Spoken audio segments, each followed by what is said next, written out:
What is going on, everybody? What is going on? The Catch fam, my name is John Dawson, and in today's video, we are hopping into a 10-team full PPR mock draft for the 2023 fantasy football season. Guys, it is mock draft season. This is what I do every year in the month of August for you guys. As long as you are subscribed to the channel, feel free to drop any mock draft requests in the comments section down below, regardless of format, half PPR, full PPR, 10 teams, 14 teams, super flex, 3 wide receivers, whatever it may be. Let me know and I will get it put on the schedule and make a video just like this one where I give you round by round roster construction advice. If you guys are new to the channel, like I said, hit that subscribe button on the way in. It really does help me out. Hit that like button whether you guys are new or not. And any other comments, questions, concerns you guys have regarding the 2023 fantasy football season, please let me know down below and I'll get back to you as soon as I can. Without further ado, let's not waste any time. Let's hop into today's mock draft. All right, so for the purpose of today's video, we are sitting at the 1.9 overall. Let's take a look at the roster format. 1 quarterback, 2 running backs, 2 wide receivers, a tight end, a flex, kicker and defense, because, well, it's the month of August. Enough of you guys out there play with the kicker and defense that we're going to include that, and 5 bench spots. Overall, this is the most general roster setting, but we will be running quite a few mock drafts with 2 flex spots for you guys as well. Like I said, if you have any mock draft requests, drop them down below. 10-man, and I can get that included into the schedule as well. But looking at the 1.9, very simple here. We're going to either embark on a hero running back strategy or just go aggressive at wide receiver with these first 2 selections in a full PPR scoring format. I want to go out and get a stud wide receiver that I believe in for that primary wide receiver spot and then fill that second wide receiver spot as soon as I can. But if the right running back is here, Bijan Robinson or Austin Eckler, we're going to go ahead and go with a hero running back strategy where we take a running back in the first round and then get our first wide receiver in the second round, then hammer out 2 wide receivers in the third and the fourth round. And by God's good grace, Bijan Robinson does fall to us, so let's take him off the board. I don't mind Austin Eckler there whatsoever as well, but if Bijan's available in the first round, I'm taking him all day long. So moving along to the 2.2, a wide receiver, like we said, top rated guys. A.J. Brown, he just went off the board. CeeDee Lamb, Devontae Adams, Amon-Ra St. Brown, Garrett Wilson. A lot of very good selections here, but to me, CeeDee Lamb stands out the most. I have him ranked above those other guys. I love Amon-Ra St. Brown. Love the upside of Garrett Wilson. I think that Devontae Adams still a perfectly fine pick there as well. But for me, I just have to go CeeDee Lamb here. He's my highest ranked wide receiver. Got to smash that draft button if he's there at the beginning of the second round every time. So a great start to this draft in my eyes. We've got that hero running back. We can take a deep breather at the running back position and now hammer out 2 wide receivers, get that wide receiver 2 spot filled at the 3.9 unless, I don't know, there's just a value at quarterback or running back that is far too good to pass up, but more than likely we're going wide receiver there, getting our wide receiver 2, and then we want to fill in that flex spot as soon as possible with another wide receiver that we have confidence in going into the season. One unique thing about a 10-team format is that I think you can fade quarterback and still come out of your draft with a good quality starting quarterback, like still hit that kind of top elite tier that kind of you see the drop off at after Trevor Lawrence and Justin Herbert are off the board.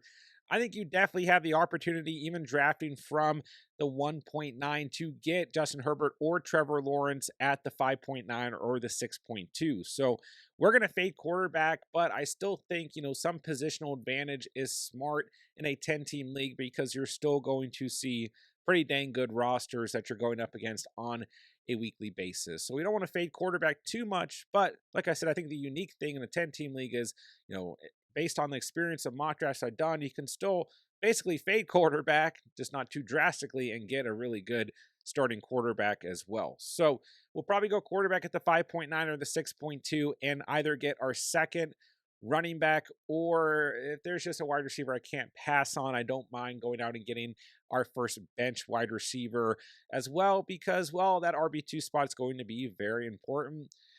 The ability in a full PPR league to have a good wide receiver on the bench that we can, put in the wide receiver 2 spot, put in the flex spot if needed due to injuries, due to bye weeks, whatever it may be, holds a lot of value in itself. And, for me, the landscape of the running back position, the way the fantasy football community has turned in the last 2 years, I'm of the belief that there's just tremendous value in later rounds at the running back position, especially if you get a guy like Bijan Robinson, Austin Eckler, Christian McCaffrey, Saquon Barkley early in the draft. And right now, this isn't a very heavy running back draft so far.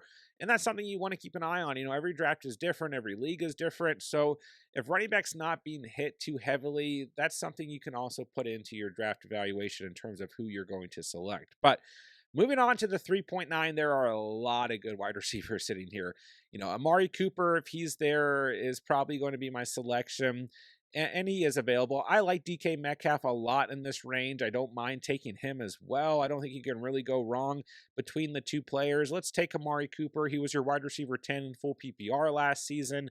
The Browns are going to throw the ball a ton this year. He's got less defensive pressure on him because Elijah Moore is now in that offense. Maybe we'll see a little bit of Cedric Tillman implemented. Deshaun Watson's going to be better. He's got a full off season. For the most part, the distractions that he had last offseason are gone. He's got a full, year with his team, with the coaching staff, his teammates, all that stuff. This offense is going to be much more efficient than what we saw at the end of last year when Watson was the starter. So Cooper, full PPR. I love him right there, but I don't mind Metcalf as well. So moving on to the 4.2, if we did go running back, don't get me wrong, there are some really good options here. I just generally am not going running back with this selection. Breece Hall's off the board. You can play the hypothetical at this point in August. We're 8 days into August. We don't know what in the world's happening with Jonathan Taylor or Josh Jacobs. You can draft them here, but I think for the point of today's video, we pass on them, and I'll get to that in a minute. I think we just have to go wide receiver right here. Metcalf, Deebo Samuel, DJ Moore. I like all of these players. I don't think you can really make a wrong selection. We'll just take DK Metcalf for the purpose of today's video. You're kind of in that veteran tier. We kind of already have two veterans, although CeeDee Lamb is younger. But, Metcalf, Debo, Keenan Allen, DeAndre Hopkins, Terry McLaurin, those are your top rated wide receivers. And for the most part, that tier wide receivers is going off the board before the next tier. So, if we did reach there, for me, I'm reaching for DJ Moore. I think he's going to have a fantastic year. I think the Bears are going to be much more efficient this coming season in terms of their passing attack. I think Justin Fields is going to be much more efficient as well. I don't mind reaching for DJ Moore. There are other names I like there, Drake London, Christian Watson. I don't think you need to break into Christian Kirk quite yet or Brandon Ayuk quite yet, but I really like them. And then, Jerry Judy's in that mix as well. But we'll just take Metcalf. Metcalf doesn't necessarily tremendously excite me. JSN added to the roster. I think that can actually help Metcalf at times, less defensive pressure. The Seahawks should improve with Geno Smith at quarterback. Compared to last year, they should take another step forward. I think that defense is going to be good. Zach Charbonnet is going to help. So, I think Metcalf's going to be fine. I just don't think his ceiling is incredibly high. It was wide receiver 16 last year.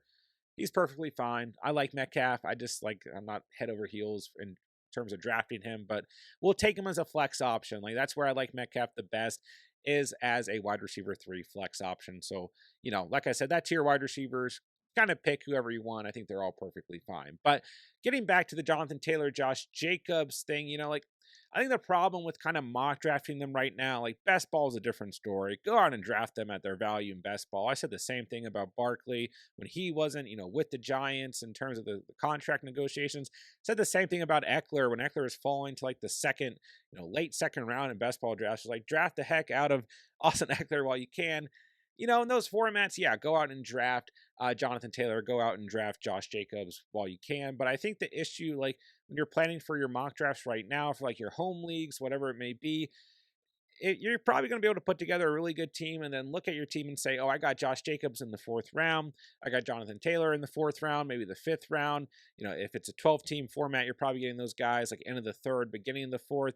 I just don't think it's a realistic look at what your team is going to look like come the end of August, because if either of those guys are back with their respective teams or traded to a different team, you're not getting them that late anymore. So I just think it's kind of risky business. Yeah, it looks nice for your mock draft, but I don't know how much it's really helping you practice for the coming season. So just a gray area. Don't get me wrong. If they don't, sign with their respective teams or get traded, then they're going to go just about where they're going right now. So I don't know. It's a gray area. It's an interesting offseason for the running back position.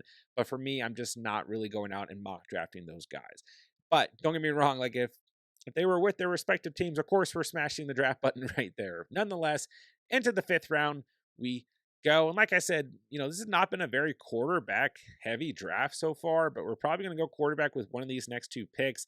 I think if we push it to the 7.9, the 8.2, we might end up with Prescott and or Watson, which like I'm not completely against necessarily, but I like to get a little bit positional advantage when it comes to the quarterback position in 10-team leagues. I think you can fade tight end. Like you can kind of pick, do you want to fade quarterback? Do you want to fade tight end? Because in a 10-team format, you can get good value at either position. But I prefer the quote unquote potential positional advantage at the quarterback position. So, there's a lot of good options here. Burrow, even with the calf injury, Justin Fields, Herbert, Lawrence. Like we're going to get an elite quarterback basically no matter what with one of these next 2 picks. So let's take a look at wide receivers. There are some names that are going to be hard for me to pass on. Really hard for me to pass on. So, we might be like really fading running back tonight. Let's do that just to see what we can come up with. Let's go wide receiver here. I don't mind Christian Watson. Don't mind Brandon Ayuk. But Christian Kirk has been my guy all off season long. I mean, you have some other guys, some other names there. DeAndre Hopkins, Terry McLaurin, even Chris Godwin. But for me, give me Christian Kirk. That Jaguars offense is going to take another step forward this year. They're going to be really good. That's all I have to say. Christian Kirk, at the end of the day, yes, Calvin Ridley's there. I get it. But Kirk was still your wide receiver 11 in full PPR last year. He's going to be incredibly efficient. I think Calvin Ridley being added to this offense only helps Christian Kirk because he's a slot receiver. He lined up in the slot almost any more than any other wide receiver last year. He's going to be just fine in full PPR formats. I'll take him all day long as my wide receiver 4. And right here, we can go Herbert or we can go Trevor Lawrence. Looking at running backs, Kamara, Sanders, Dobbins, Madison, Swift. There's running backs I like.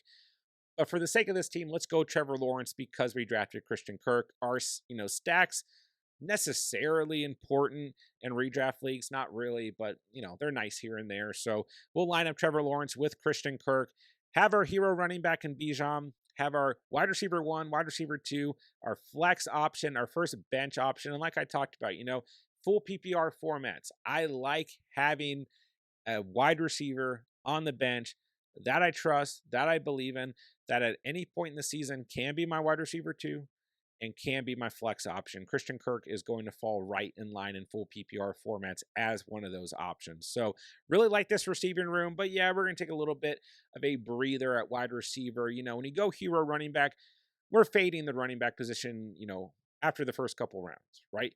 But now we're through the first 6 rounds, so we don't want to fade it too much. Now we're going to probably go out and get a running back at 7.9 and 8.2 because when I look at this wide receiver room, I mean, we're pretty much loaded. We're in a great spot. We have a stud quarterback in Trevor Lawrence. Now we're just hunting for value. There's going to be a lot of players selected by the next time we pick at the 7.9, but like if we can land Rashad White and David Montgomery, I'd be ecstatic with this running back room. Those are 2 really hot names in terms of like late round running backs. So I don't know that we're going to land both of them, but still, this hasn't been a very heavy running back draft. I really like DeAndre Swift as a late round option. Goes a little bit earlier tonight than he has been lately, but I don't mind it. I think he's going to have a great year. And still, overall, looking at the draft board, it's been a heavy wide receiver draft. We've had a good mix of quarterbacks and tight ends in there. We're about to enter the 7th round. Top available running backs: Alvin Kamara, Miles Sanders, J.K. Dobbins, Alexander Madison, Cam Akers, James Conner, Dalvin Cook. Sanders is gone. All those other names are still there, and that's just the top tier. There are guys in the next tier that I really like. 2 guys I just mentioned, Rashad White, David Montgomery, but I also like Isaiah Pacheco. I also like, if we're going a little bit later, James Cook, A.J. Dillon, Antonio Gibson, Brian Robinson. So we're in a really good spot here. And when we look at available wide receivers, like there's actually some pretty tempting names, but we're going to go 2 running backs with these next 2 picks no matter what. And I think it's going to be a great start to this overall roster. And then what we'll do after getting those 2 running backs, whoever they may be, that means we're going to have our RB2 spot locked up, our first bench running back locked up. That leaves us with 3 additional bench spots. We're just going to fill those out with running backs and wide receivers. probably 2 wide receivers, 1 running back, and then we'll get a tight end in a late round as well. So we're in a really good spot right now. I'm happy with this draft so far. I guarantee you we're going to see a bit of a run at the running back position start right about now. So Dobbins and Kamara gone. I'm not panicking by any means. Like, Rashad White, a very popular name in the fantasy community. So when we look at the board right now, team 5 there goes with Alexander Madison. They needed a running back. Team 6 here probably needs a wide receiver more than anything, but they could go running back. I don't see team 7, who already has 4 running backs, going running back right here. Then team 8, 2 running backs, they could take a player as well. So there are a lot of good names here still. Cam Akers, Connor, Dalvin Cook. There goes Rashad White. I mean, I'm very surprised. It's not a realistic build whatsoever. I would make, kind of a note here that realistically, the way this draft has gone, we probably should be getting Rashad White right there. But nonetheless, we have a lot of good names. I'm going to reach a little bit. I'm going to go for David Montgomery because I think he's going to have a very good season, a very run-heavy team in the Lions. And on top of that, he's going to play that Jamal Williams role. He is going to score a lot of touchdowns this year. And, he's actually not that bad in terms of a receiving running back as well. But obviously, Jahmyr Gibbs is going to be the receiving running back there. So happy with him as a RB2, even if I prefer, getting Rashad White than potentially David Montgomery. I'll take Monty all day long here. I like Pacheco, who just went off the board. But now we're kind of in this tier. Like, you can't really go wrong. We don't know where Dalvin Cook's going to end up, but he's sitting there. I don't love him, but he's okay. Cam Akers, James Conner, 2 options here that we probably are going to go with. I don't think either are bad options. I don't think both of these offenses are going to be great. The Cardinals will probably be worse, and I don't know. It just doesn't really matter. Both these guys are completely fine. Let's go Cam Akers for the sake of today's mock draft, and let's move right along. So moving along to the 9.9 and the 10.2. We want to get that 4th running back more than likely. So let's just take a look at who could be there. Antonio Gibson, Brian Robinson. Give me a piece of either of those guys if they are available in that range. Probably won't be, but if they are, we'll take one of the 2. If they're not, then we're kind of falling, into the next tier, right? Devon A. Shane, Damian Harris, Jerick McKinnon. Those are like my late round running backs that I will take as a RB4 all day long. But there are other names, Charbonnet, Samaje Perine, Khalil Herbert. Like, there are good potential players. So we'll just kind of keep an eye. And, in my mind, in a redraft 1 flex league, 4 running backs is okay, especially if it's full PPR. Like, we want wide receiver value over the running back value all day long. So we're still going to be hunting for some good value wide receivers. Zay Flowers off the board. Guys, if you want pieces of Zay Flowers, you need to go out and draft him because he is just skyrocketing in every sense of the word up draft boards. I've been talking about this like in every single mock that I put up for you guys. Zay Flowers is just a super hot name in the fantasy community. He's almost becoming too hot of a name to where he's kind of, I don't want to say coming off my draft boards because I'm a huge fan of him and I have been for like quite some time now, but he's just getting to the point where in terms of roster construction, it's going to be difficult to land him. Like when I was landing him as a wide receiver 5 and wide receiver 6, I was like all day long. I love that value, but it's natural throughout the offseason, especially the month of August for, players to kind of move up and up on draft boards, and Zay Flowers absolutely doing that. I mean, he just went before Michael Pittman, Tyler Lockett, Deontay Johnson, Mike Evans, George Pickens. I mean, guys who maybe don't have a ton of upside, but are still very popular names in terms of kind of late round wide receivers and all proven guys as well. Nonetheless, 8th round wraps up with 3 tight ends off the board. So, at this point in the mock, when I start to see a name like Pat Fryermuth go off the board, that's kind of my radar for I need to be paying attention to the tight end position. But when we look across the board, there are only 2 teams, including our team, that does not have a tight end at the moment. So I'm not going to panic too much. As long as I can land Cole Kmet, I'm going to be happy. But Evan Ingram, David Njoku, Cole Kmet, worst case scenario, Greg Dulcich and or Dalton Kincaid, we're going to be okay at tight end, in this format, I think. But let's take a look here. Moving up to the 9.9, I probably want to go ahead and grab another wide receiver than a running back right here. I think we're going to risk it at tight end. If Jordan Addison falls to us at 9.9, I will smash the draft button all day long.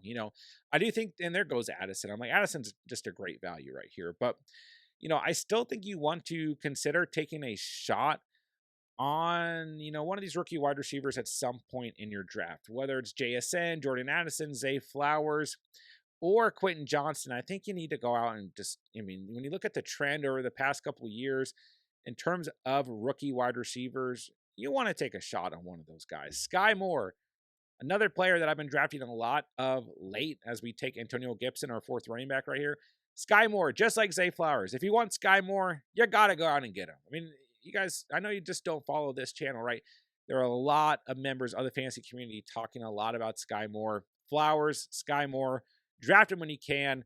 They're both getting to the point where they're kind of difficult to evaluate where they're truly going to go in mock drafts. But nonetheless, let's take Quentin Johnston off the board here. Mike Evans, Treylon Burks, there are still names. If Deontay Johnson had fallen here, I like him. But let's take Quentin Johnston. He's a good bench option. Like I said, past couple of years, rookie wide receivers, there are productive fantasy options late in fantasy drafts. And you just have to take that shot for the upside, potential upside that these rookie wide receivers bring. And yes, I probably like Addison Flowers and JSN more than Quentin Johnston, but he's still in a great situation. He's going to have Keenan Allen and Mike Williams, as long as they're healthy, lining up next to him. Gerald Everett is not a bad tight end by any means, and you've got a great running game in terms of Austin Eckler, who is also a great pass catching running back. This offense is going to be better than last year. Kellen Moore comes in as the offensive coordinator. They're going to be more efficient. Hopefully the play calling is going to be better. Looking at you, Brandon Staley, but nonetheless, I think this offense, one more thing, right? Herbert was hurt last year, had the rib injury early on in the season. The wide receivers were hurt like half the year. Just overall, guys, there's so many reasons why the Chargers should be better this year. And, Quentin Johnston should definitely benefit from that. And he's going to only help Keenan Allen and Mike Williams play better. And in turn, Quentin Johnston is just going to have better play because of that. So I do like him. If you don't land Addison, you don't land Flowers, you don't land JSN, go ahead and take a shot on Quentin Johnston as well. But we did take Antonio Gibson off the board there. A.J. Dillon was sitting there. I don't mind him. Brian Robinson, Jared McKinnon. There are plenty of names in this tier of running backs. But Antonio Gibson as an RB4, I'll take that all day long. I love him as an RB4. I love him in that range of running backs. He is the running back within that offense who brings that pass catching upside. And I think we're definitely going to see that with a change, offensive coordinator and everything. So I like Gibson. A lot of people like Gibson in that range. I'll take him kind of before, any of the other running backs that you see on the board there. But give me Gibson all day long. And then now we're just kind of hunting. We have one more bench spot. Who is the best potential value wide receiver? I didn't think Courtland Sutton would drop out here, but the players that I would like to land ideally in this range, even, from the 10.2 range as well, Sky Moore and Courtland Sutton. Courtland Sutton, I've been talking a lot about Courtland Sutton throughout the offseason, but he's becoming, more and more of a popular name since the Tim Patrick injury. But, Sutton, at the end of the day, the ceiling was low last year, but he gave you double-digit fantasy performances in games where he was healthy every game last year except for 4 games. So, like I said, the ceiling wasn't super high. Most of those double-digit performances were around 11 to 12 points, but at least, worst case scenario, you could throw him into your flex, right, and get something respectable in terms of his stat line for the week. Plus, if you believe in this offense improving under head coach Sean Payton, Russell Wilson improving, Jerry Jeudy improving, Greg Dulcich improving, the run game improving, well, Courtland Sutton should improve too. So in this range of wide receivers in full PPR formats, I'll take them all day long. So nonetheless, we're just kind of hunting, who is the best available wide receiver in this range. And, we'll probably go Evan Engram or Cole Kmet at tight end. So we're fine there. I like Treylon Burks. He was kind of slipping in this draft, but you can't really go wrong with any of the names available at wide receiver. So, let's just go ahead and take Evan Engram off the board. Then we'll go wide receiver with that next pick. You could go Gabe Davis. There are enough members of the fantasy community who have some faith in him still. He's a boomer bust option at the end of the day, so I don't mind him in this range. Jacoby Myers is fine. The Raiders are going to be playing from behind. He's a decent receiver, and Devontae Adams is going to take the primary defensive pressure.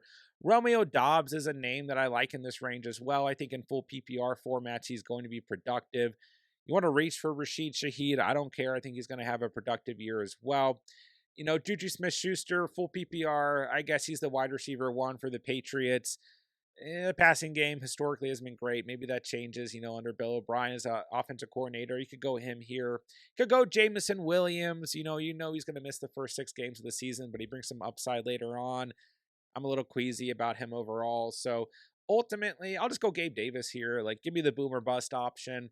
Do I love Gabe Davis? No. Am I drafting a lot of Gabe Davis? No. In most mock drafts, I'm actually probably taking Romeo Doubs there because I think in full PPR, he's going to have a very solid role throughout the season. But I'll take Gabe Davis here. Give you some upside for this roster. Not my favorite player, but you know what he brings to the table, right? He's a boom or bust wide receiver. And for your kind of final wide receiver off the draft board, your wide receiver 6, that's perfectly fine because we just went over the options. Like, they're not fantastic anyways. So, like I said, I am drafting a lot of Romeo Doubs in this range because he's kind of emerged as, according to reports, Jordan Love's favorite target right now. So I'll take that chance, right? I still think Christian Watson is the guy that we want to draft. But at the end of the day, Romeo Doubs brings, at least a model consistency, hopefully, within that offense. So I'll take him in this range. Like I said, Jameson Williams, okay. I just am a little bit worried about all these different reports coming out. I don't want to make too much of them, but they are worrisome. And then, he's going to miss 6 games. So it's like, what do you really do there in terms of roster construction? Also, don't mind Darnell Mooney in this range. There are plenty of names you could go with. I mean, that's the thing about the wide receiver position. Even Van Jefferson, Donovan Peoples-Jones, Isaiah Hodgins. Like, there's plenty of names. But let's take a look. Still available at quarterback, Tua, Anthony Richardson, Kirk Cousins. So, if you just want to completely fade the quarterback position in 10-team formats, you probably can, but you got to look across the board.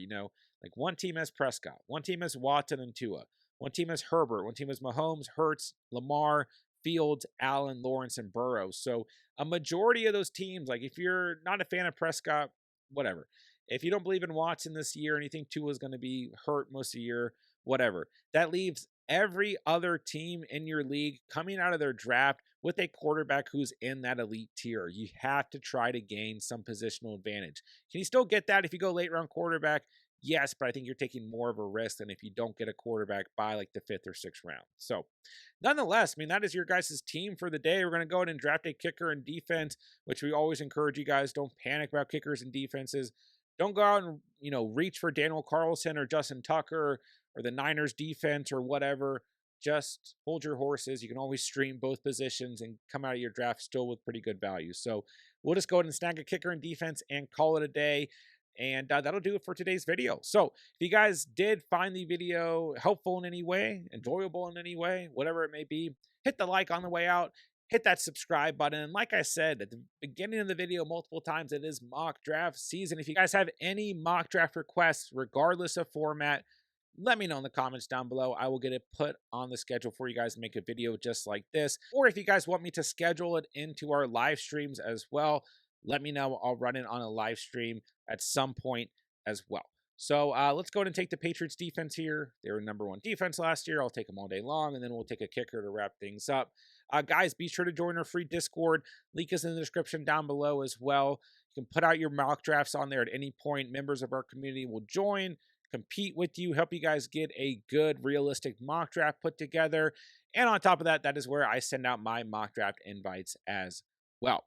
All right, let's take a kicker here. Let's just go Jason Myers. Was a great kicker last year, and we will move along into the end of the video. Let's go ahead and take one last look at the team. Trevor Lawrence at quarterback, Evan Engram at tight end, Bijan Robinson and David Montgomery at running back, CeeDee Lamb, Amari Cooper at our wide receiver 1 and wide receiver 2 spots. And in that flex spot, we're flexing DK Metcalf or Christian Kirk. That leaves us with either Kirk or Metcalf on the bench with Antonio Gibson, Cam Akers, Quentin Johnston, and Gabe Davis. We've got a great kicker, a great defense in terms of coming out of our draft with. Overall, I'm happy with this team. I think that we actually put together a really good team tonight. If we had landed Rachaad White, that would have been huge, but it is what it is. Overall, I still think we have a very good roster here. So let me know in the comments down below what you guys thought of today's roster, of today's draft. If you guys have any mock draft requests, and that is going to wrap it up for the day. So with that, I will say thank you guys so much for watching and or listening. And remember, You saw it here on the catch.